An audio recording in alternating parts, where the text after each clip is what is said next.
Hello, I'm Keith, and this is my dad, Kerwin. Welcome back to Father and Son, a Star Wars podcast.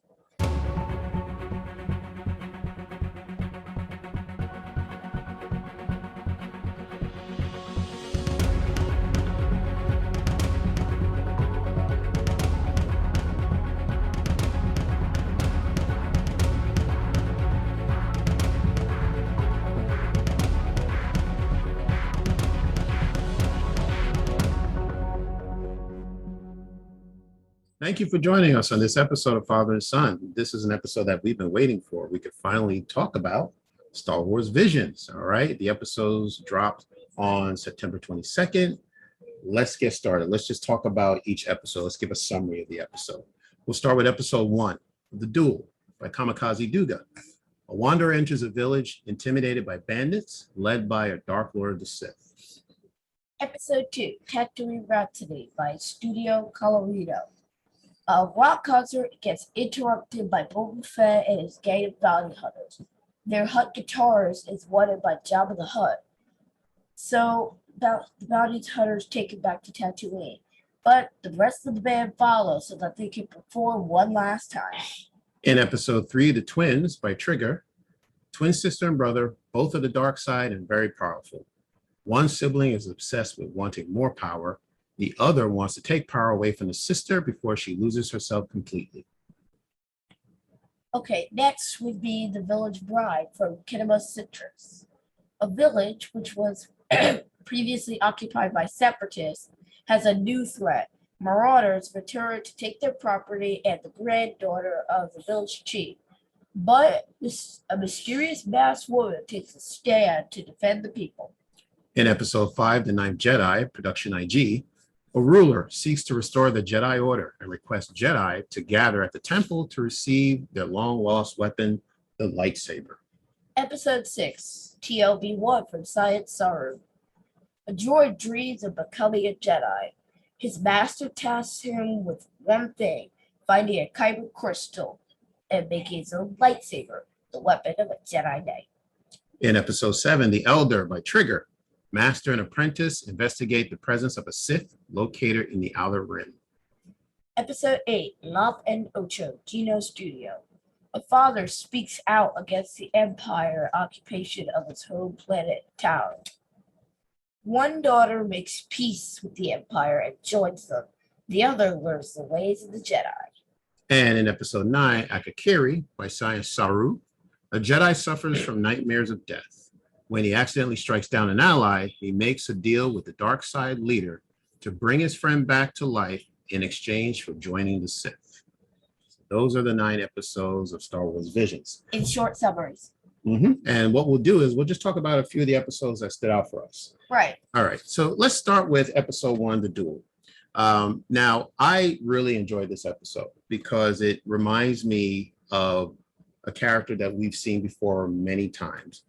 Starting with the Akira Kurosawa films, we had this character named Ronin, who was a wanderer who would come into the village and some big event would take place and he or she would make a stand and lead the village, impacting the people of that town or village.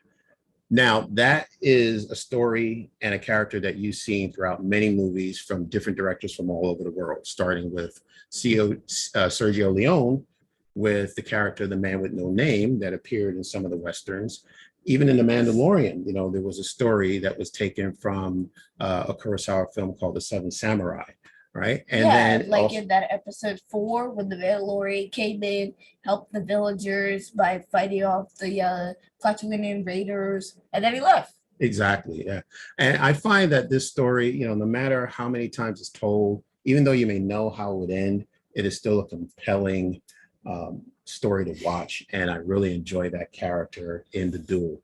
And we were fortunate enough to interview with executive producer James Waugh and producer Kanako Shirasaki of Star Wars Visions, and I asked a question to both of them in regards to what is it about this character that filmmakers just find so appealing. I think it's it comes to, it's kind of the Shane story too. It's a story about the one person that makes a difference and chooses to stand up and motivate others so that they can they can not fear, but instead face their fears. I mean, there's nothing that's more Star Wars than that, but there's also just what a great human story. I think the reason you see that in Star Wars storytelling a good deal is because of the massive influence Kurosawa's work had on George, and Seven Samurai in particular, like even Yojimbo. These films had such an impact. And so it's so woven into like the foundation of Star Wars that people want to tell that story in new ways and re-express it. So you're right, The Mandalorian did a Seven Samurai episode that's wonderful. Yojimbo it was totally inspired. It turned into The Man with No Name because Sergio Leone also saw that great kernel of a story there it's really about characters becoming their better selves to help others. And I think at the end of the day, that's what storytelling should inspire in other people. And so it aligns very, very seamlessly with the type of storytelling we want to do with Star Wars. Yeah, so like being like better self is such a challenging, like in everyday life, like we are striving to be better, but it's not always easy. So that's why people love that type of story. Like you can portray yourself, or you can see them as a hero and want to be like that. So like the Ronin from the Duel and also the F from the Village Bride, they also it's the selfless and trying to they save the village people, costing their lives. So that is something like it's really like a universal story, I think, and that's why it's coming from like Kurosawa. It's also this like coming from many different stories, like from different parts of the world. All right. So again, I really enjoyed that episode. That one stood out for me. So let's talk about another episode called The Village Bride. All right. Now, the character, what I found interesting about this character, the character was wearing a mask. And I was wondering why this character was wearing a mask, because I'm thinking, okay, is she trying to hide her identity? But if she nobody is walking, there knows her. exactly, If she's a wanderer, then nobody would know her to begin with. There's no danger of her running into somebody who she may know. Good point. Right. If she is coming from out of town, even if she didn't have a mask on, I don't think nobody would recognize her, have any idea who she is or where she's from. So I was wondering if there's something else about that mask. And I'm thinking, you have a comment about that? Yeah, I'm thinking it may be something like what the Mandalorian has. He can't remove his helmet in public because that's just the code he took. It might have something like that. Mm-hmm. That's very good, actually. Yeah, that may be the problem. That could be it. And I was also thinking, usually the character of the Wanderer, we were just talking about it, the Ronin character, they don't have any allegiance to any side, so they're actually there for themselves.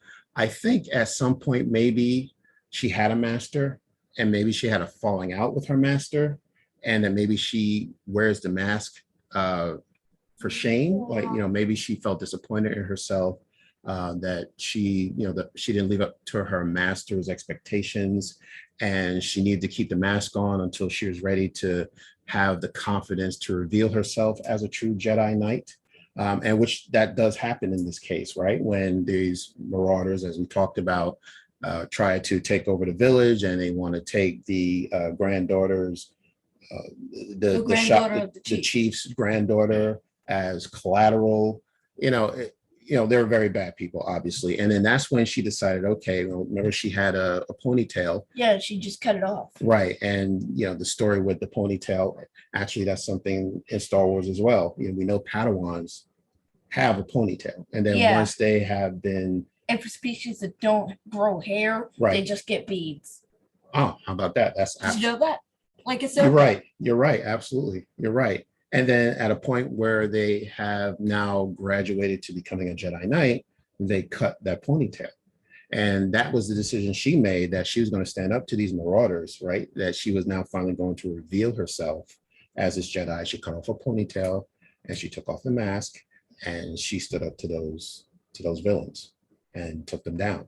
She did very well. And that, to me, is the opposite of what you see as far as in American culture in regards to the comic book heroes that we are aware of, right? Where they wear the mask to hide their identity whenever a crime is committed or some catastrophic event is happening. Right, but when the evil people came to the village, she took the mask off. Right. It's So completely different. It's Yeah, ironic because it's the exact opposite of what we've come to know. exactly. Exactly. That's a very good point, right? Yeah, like think about it. Characters like Batman or Green Lantern or like Spider-Man, Mhm. they wear masks Right. so that when it comes time for crime, Right. hey, that rhymes, time for crime, Mhm. they put their masks on and then they head out. Yeah, yeah. So I thought it was very interesting the way the mask is being represented. So the mask is there until she's ready to reveal herself. But for or the superheroes that we know of, the mask comes on once there is a big event or a crime that's being committed. So I thought that was very interesting. True. Good. All right. And that was episode 4. Let's talk about episode 5 called The Ninth Jedi. Yeah. All right. This to me seemed out of the 9 episodes seemed to be the most cinematic. Yeah, because you just saw the speeder bike, yes, all the colors, sound effects. the sound and the music, the score. I mean, the orchestral score, it sounds like something that you would expect from a John Williams composition, So to me, I could see this episode becoming a part of a scene in a film or a TV series. And look, when you have a speeder bike chase in anything, I'm hooked. I'm there. Okay. And this speeder bike chase through the woods was awesome. Yes, I do. And what I liked is Kara, the lead character, was deflecting the lightsabers. What she actually did, she turned herself around.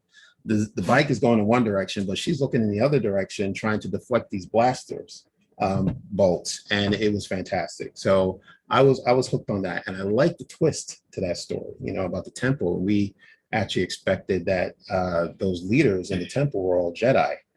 And that the person who had bought them there was a Sith, Mhm. but it turned out to be flipped all the way around. Everybody except for one Jedi or Sith. Exactly. But the person who called them there was a Jedi. Right. And you know how It's a plot twist. Exactly. It was a plot twist. And you know how that was set up for us at the beginning when we met Kara's father, who was a swordsmith, right? He creates the lightsabers. And he talked about how each lightsaber is activated based on the character's connection with the force, right? Exactly. So it's just fitting that theirs turned red. Right. And that's exactly what happened. And he did that intentionally so people can know which ones are Sith or which ones are the villains and which ones are good. Yeah. Yeah. And it's a very smart plan. Right. Right. And how about that turn of event for the main character, Kara? Because when she first picked up the lightsaber, it was a gray lightsaber, grayish black lightsaber. Like grayish green, Right. and it had muted colors. Right. And but come the end of the episode, it was like bright green. Mm-hmm. Right. And then her father again explained to her that, because of her connection, maybe, with some training that lightsaber will turn a different color. And at the end of the episode, it actually turned to green. Right. Right. So her connection with the Force got stronger. Exactly. So that was really cool. I really enjoyed that episode. So those are the 3 episodes that we wanted to discuss that came to mind for us. Now let's talk about our favorite episodes. Right. All right. Do you want to talk about, actually, do you mind if I talk about my favorite episode? Since I've already brought it up. Okay. Sure. My favorite episode is the duel, right? The Ronin episode. I just love that storyline. I love the character.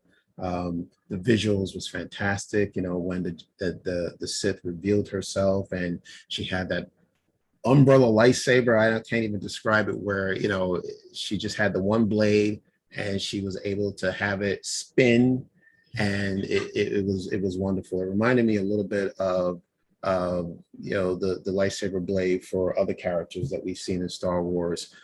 So it was fantastic. Like Darth Maul? Not Darth Maul, but the Inquisitors, as a matter of fact. You know how their blades spin around? Yeah, they have those circular blades, Exactly. like the Grand Inquisitor. Yes. And you spin them. Correct. Yeah, so that it reminded me of the Inquisitor. Of course, that's actually kind of a flawed design, because if you think about it, this is what Kanan did. Like, you could just slice the lightsaber. Because if Slicing somebody's in got half. their hand in the middle, you could just chop part of it off. Yeah, but you really have to have skill and precision to do that, right? Because if it's spinning such a fast, you know, if it's spinning so quickly, you really have to cut it in half at the Precise moment. precise moment, at the right moment. Yeah, yeah. But that's good. Yeah, but you really have to be a skilled Jedi to do so. And what I also like is, you know, of course, the visuals. I love the music. You know, when they were having that battle between Ronin and the Sith, I heard Duel of the Fates. The music sounded like Duel of the Fates, you know, so it harkened back to the Phantom Menace. So to me, that's my favorite episode. Let's talk about what your favorite episode is. So it would have to be TLB1 because he reminds me of me in a way. Mm-hmm. Like adventurous, he wants to become a Jedi, he wants to explore. Those are all things I do. Yeah, you know what? I like it too because to me it was, you could say, a father and son relationship between his master And TLB1. and TLB1. It also reminded me of Luke and Obi-Wan's relationship at Star Wars A New Hope, the first episode, the first movie. You know, how Obi-Wan explained to him about the Force. What is the Force? What is the Force? How does it work? He talked about the weapon of a Jedi and how this master also told the droid, if, you know, the droid had a dream that he wanted to become a Jedi, right? And here this elder gentleman, you know, he's guiding him like any parent would want to do, you know, or any person, a mentor wants to do. You don't want to tell the person exactly what they need to do, but you just guide them and just give them advice. Just say, you know, these are some things you shouldn't do. Yes. These are some things you should do. Right. Not like, don't do this, don't do that. Right, exactly. So he explained to the droid, if he wants to be a Jedi, okay, well, you're gonna have to find your own kyber crystal. You're gonna have to understand what the Force is, right? And he, you know, had to learn that for himself, you know, right? And that was pretty cool. And also there was also an environmental lesson I got from it too, because the master's mission was to actually create a world, right, that creates life. There was clouds in the sky, and that there was grass on the ground. So to me, he was trying to get this droid to actually learn how to create life, right? Which in turn, you know, you're always told that you want to leave this world better than the way it was, you know, or the way it was, you know, previously. So that is, again, is another environmental lesson that this droid was given by this father figure. So I thought it was pretty cool. Okay. All right. So I do think that's it for today. Okay. One other thing, we did talk about season 2, right? We wanted to know if there was going to be a season 2. So let's, you know, this is a question that we asked let's see the the executive answer. producer, James Waugh. Let's see what he says about season 2. Will there be a season 2? Don't have an answer for you right now. What I'll say is that we are continuing stories from season 1 and other media. There's there's a novel Del Rey's doing right now that's called Ronin, which is basically continues the storytelling of the character we were just talking about from the duel. We're looking for other opportunities like that in manga and other ways. Will there be a season 2? We love the potential of visions. We love that we get to unlock these types of stories and see fresh takes on Star Wars. Let's see how season 1 does. And if people love it as much as we do, maybe the answer will be yes. We will see. Fingers crossed. Now, I honestly think there will be a season 2 because, I mean, they must have been sent so many ideas for the episode. sure, Clearly, they must have more up their sleeves than just these 9 episodes. exactly. There must be more.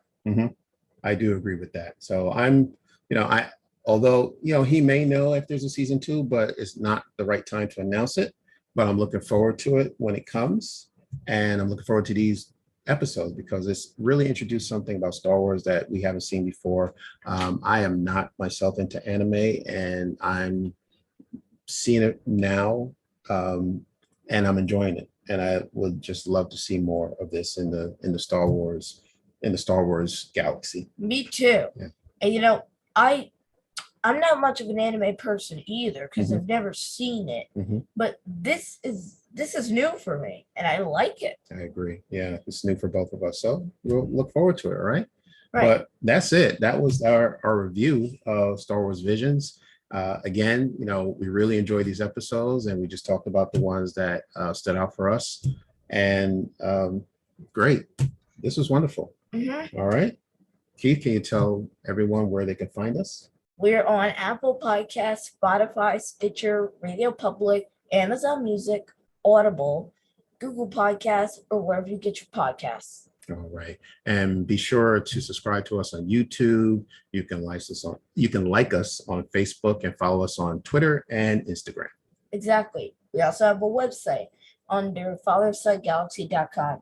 And I'd just like to say that it does seem like Star Wars is going back to its roots because people like George Lucas and others have actually seen Akira Kurosawa's movies and based their stuff off of his movies. Like that's where they got their inspiration from. Exactly right. And that's how George Lucas was inspired to create Star Wars for Kurosawa, right? So exactly. It's like Star Wars giving back. Right. Yeah. So wonderful. But that's it for today. See you next week, everyone. All right. Take care. We'll see you again.